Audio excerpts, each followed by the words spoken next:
صحابہ میں بھی سارے مفتی نہیں تھے, رجوع کیا کرتے تھے چند مخصوص صحابہ کی طرف کہ وہ بتائیں گے مسائل, اور پھر ان میں بھی بڑے بڑے صحابہ پریشان ہو کر اپنے بڑوں سے رجوع کیا کرتے تھے. ایک مرتبہ ایک صحابی کے پاس ایک شخص آیا اور کہنے لگا کہ میں نے رخصتی سے پہلے اپنی بیوی کو اکٹھی 3 طلاقیں دے دی ہیں. کیا کر دیا ہے؟ اب رخصتی سے پہلے ایک طلاق سے نکاح ختم ہو جاتا ہے, عدت بھی ختم. جب دوسری دیں گے تو وہ لگے گی نہیں, کیونکہ بیوی بالکل بائن ہو گئی ہے, الگ ہو گئی ہے, عدت بھی ختم ہو گئی ہے. تو اس طرح سے دیں گے تو 3 طلاقیں واقع نہیں ہوں گی. لیکن جس نے دی تھی اس نے یوں کہا تھا تمہیں 3 طلاقیں ہیں, وہ اکٹھی 3 ڈال دی اس کے اوپر. اس کے بارے میں نہ قرآن میں ہمیں کچھ ملتا ہے اور نہ حدیث میں کہ یہ کتنی ہوں گی. تو صحابی کے پاس آئے, وہ پریشان, وہ حضرت ابو ہریرہ کے پاس گئے. اور میں بھول گیا, بہت پہلے یہ واقعہ ہم نے, بلکہ میں نے اپنی کتاب میں یہ لکھا بھی ہے, طلاق ثلاثہ والی جو میری کتاب ہے وہ ابھی چھپی نہیں ہے, کمپوز ہوئی ہوئی ہے. تو اب وہ صحابہ پریشان کہ اس کو ہم 1 قرار دیں یا 3. تو حضرت ابو ہریرہ کے پاس آئے, کہا قد جاءت کا معضلہ, ایک مشکل مسئلہ آ گیا ہے آپ کے پاس, اس کو حل کریں. کیا کریں بھائی, ٹھیک ہے نا. اور بھی صحابہ تھے. تو ایسا بہت ہوا ہے صحابہ کے دور میں, مسئلہ پوچھا گیا, کیا ہو گئے, پریشان. عبداللہ ابن مسعود رضی اللہ تعالیٰ عنہ کا بڑا دلچسپ واقعہ ہے کہ ان کے پاس ایک شخص آیا, بڑا دلچسپ واقعہ ہے, اس کو آپ غور سے سنیں. کہنے لگا کہ ایک آدمی کی جو بیوی ہے اس کی موت واقع ہو گئی ہے, شوہر کی موت واقع ہو گئی ہے رخصتی سے پہلے. شادی ہوئی, رخصتی ہوئی نہیں ہے, اور بندے کا انا للہ ہو گیا. عبداللہ ابن مسعود سے پوچھا, عبداللہ بن مسعود پریشان. اب قرآن میں کیا ملتا ہے کہ رخصتی کے بعد اگر طلاق دی ہو تو پورا مہر, رخصتی سے پہلے اگر طلاق دی ہو تو آدھا مہر, ٹھیک ہے. اور اگر سرے سے مہر پہلے سے متعین تھا ہی نہیں, نکاح ہو گیا, تو رخصتی کے بعد اگر طلاق ہے تو مہر مثل, یعنی جتنا اس کی خاندان میں عورتوں کو مہر ملتا ہے اتنا دینا پڑے گا. اور رخصتی سے پہلے اگر طلاق دی ہے تو چونکہ مہر متعین تھا ہی نہیں نا, تو آدھا کہاں سے ہوگا, تو کچھ جوڑے دینے پڑیں گے. متعوہن, ایک جوڑا دینا پڑے گا, اور تھوڑا سا کچھ جو بھی تفصیل اس وقت میرے ذہن میں نہیں ہے, ایک جوڑا بنتا ہے اس کا. لیکن یہ کنڈیشن ایسی ہے کہ رخصتی سے پہلے طلاق نہیں ہوئی بلکہ شوہر کا انا للہ ہو گیا. اب اس کو اگر طلاق پر قیاس کرتے ہیں تو جوڑا دے دو بھائی وراثت میں سے لے کے, لیکن یہ تو موت ہے, یہ طلاق نہیں ہے. اور اگر ہم پورا مہر واجب کرتے ہیں تو میاں کو ملا کچھ ہے نہیں, عورت تو اپنے گھر میں ہے, وہ آئی ہے نہیں, جس چیز کا مہر تھا وہ چیز ہی نہیں ملی, وہ بیگم تو اپنے گھر میں ہے, تو کیوں اس کو مہر کیوں ملے گا بھائی, بہت مشکل ہے. تو عبداللہ ابن مسعود رضی اللہ تعالیٰ عنہ نے فرمایا میں اجتہاد کروں گا. کیا کروں گا؟ غور و فکر کروں گا. ان کان صوابا فمن اللہ, اگر درست نتیجے تک پہنچ گیا تو اللہ کی طرف سے, اگر غلطی ہوئی تو میری طرف سے. غلطی کس کے کھاتے میں ڈال رہے ہیں؟ آج غلطی ماننے کے لیے تیار ہے بھائی, ایک جھوٹ کو چھپانے کے لیے 100 جھوٹ. تو عبداللہ ابن مسعود رضی اللہ تعالیٰ عنہ نے اجتہاد کیا اور اس کے بعد بتایا اس کو مسئلہ, لہا مہر مثل نسائها لا وکس فیہا ولا شطط, پورا مہر ملے گا, ذرا بھی کمی نہیں ہوگی, اور عورت عدت بھی گزارے گی. حالانکہ رخصتی سے پہلے طلاق ہو تو عدت نہیں ہوتی. عبداللہ بن مسعود نے کہا موت ہوئی ہے تو عدت بھی ہوگی پوری. اب یہ بڑا عجیب مسئلہ.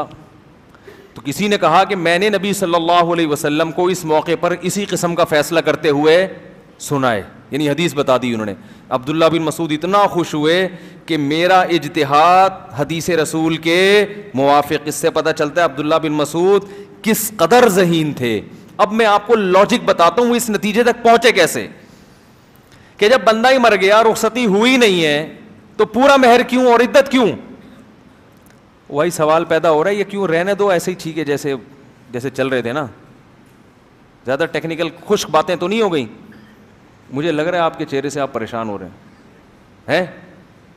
آپ کہہ رہے ہو میں یہ باتیں سننے کے لیے تھوڑی آیا تھا, پتہ نہیں کیا موضوع چھیڑ دیا. تو اب تو چھیڑ دیا, اب مکمل تو کرنا پڑے گا. اصل میں مسئلہ کیا ہے, احناف نے اس کی ایک وجہ بیان کی ہے, لاجک بیان کی ہے, ہدایہ میں اس کی وجہ لکھی ہے. وہ وجہ یہ ہے کہ میاں بیوی میں جب نکاح ہوتا ہے نا تو وہ کب تک کے لیے ہوتا ہے؟ جب تک دونوں میں سے کسی ایک کی موت نہ ہو جائے, اتنے ٹائم کے لیے نکاح ہوتا ہے. صحیح ہے نا؟ اب وہ موت 100 سال بعد بھی ہو سکتی ہے, 90 سال بعد بھی ہو سکتی ہے, 40 سال بعد بھی ہو سکتی ہے, 4 دن کے بعد بھی ہو سکتی ہے, 1 گھنٹے بعد بھی ہو سکتی ہے, 1 سیکنڈ بعد بھی ہو سکتی ہے نکاح کے. تو نکاح ہوا اور شوہر کا انا للہ ہو گیا, اس کا مطلب یہ نکاح اپنی مدت پوری کر کے ختم ہوا ہے.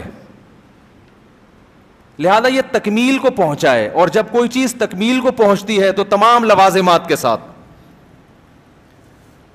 جبکہ طلاق کا مطلب کیا ہے؟ نکاح کو انتہا تک پہنچنے سے پہلے کٹ آف کر دینا, ختم کر دینا. تو موت کو طلاق پر قیاس بولو بھائی نہیں کیا جائے گا.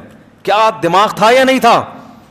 میں نے کل حدیث سنائی تھی نا, نبی نے فرمایا رب حامل فقہ غیر فقیہ, بہت سے لوگ حدیث جانتے ہیں لیکن ہر آدمی کی مینٹل اپروچ ایک جیسی نہیں ہوتی. آپ نے سب کو ایک جیسا بنا دیا کہ ہر آدمی کو حدیث پکڑا دو, وہ خود مطلب سمجھتا ہے. اور ان مولویوں نے اپنی دکانیں چمکانے کے لیے 2 حصوں میں امت کو ڈیوائیڈ کیا ہوا ہے کہ کچھ فقیہ ہیں کچھ غیر فقیہ ہیں. یہ مولویوں نے نہیں, یہ کس نے کیا ہے؟ اللہ کے نبی نے. اور مولوی اپنی دکان نہیں چمکا رہا, اگر اپنی دکان چمکا رہا ہوتا تو اخپل طریقے سے اپنی تحقیقات پبلک کے سامنے پیش کر رہا ہوتا. وہ لے کر آ رہا ہے تمہیں ان مجتہدین کی رائے کی طرف جن کو پوری امت نے فالو کیا ہے. جو مجتہدین کی طرف لے کر آ رہا ہے اسے دکان چمکانے والا کہہ رہے ہو, اور جو مجتہدین سے ہٹا کر اپنی رائے پیش کر رہا ہے اس کو تم کہہ رہے ہو دکانیں بند کر رہا ہے. دکانیں بند نہیں کر رہا, وہ اپنی دکان کھول رہا ہے. دیکھو بازار میں دودھ کی کئی دکانیں ہوں, ایک آدمی کھڑا ہو کر کہے کہ نئی دکان کھولنے کی ضرورت نہیں ہے, پہلے سے پرانے دکاندار ہیں, میں جانتا ہوں ان کے پاس بڑی تگڑی بھینسیں خالص دودھ ہے, یہیں سے خرید لو. دوسرا آ کے اپنی دکان کھولتا ہے, اس کو پتا ہے کہ جب تک وہ بند نہیں ہوگی میری دکان چلے گی نہیں. اب وہ ان سب دکانداروں کے خلاف تقریر کر رہا ہے, لیکن ایک آدمی کی اپنی دکان نہیں ہے, وہ ان تمام دکانداروں کی حمایت کر رہا ہے کہ بھائی یہ پہلے سے ہے تو اس کی دکان کیوں چلا رہے ہو. تو اب بتاؤ دکان چلانے والا کون ہوگا, وہ پہلا یا دوسرا؟ وہ دوسرا ہوگا جو نئی دکان کھول رہا ہے. تو یہ جو علماء ہے نا اس وقت, ان کی اپنی کوئی دکان نہیں ہے, تبھی ان کی اپنے کوئی تحقیق نہیں ہوتی.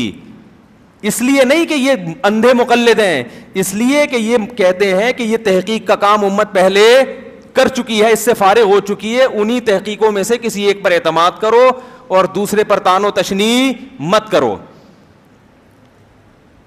لیکن یہ کہتے ہیں نہ نہ نہ وہ سب ایسے ہی تھے, ان کو قرآن و حدیث کا پتہ نہیں تھا, ہم لائیں گے اپنی تحقیق مارکیٹ میں. تو یہ دکان نئی دکان کھولنے کے موڈ میں, اور ایسے ایک دکاندار نہیں ہے, درجنوں ہیں اس وقت مارکیٹ میں. بہت سارے ایسے دکاندار چل رہے ہیں, اور ان میں آپس میں جو اختلاف ہے وہ اتنا زیادہ ہے کہ وہ تو یعنی عقائد میں بڑے بڑے اختلافات آتے ہیں ان کے درمیان.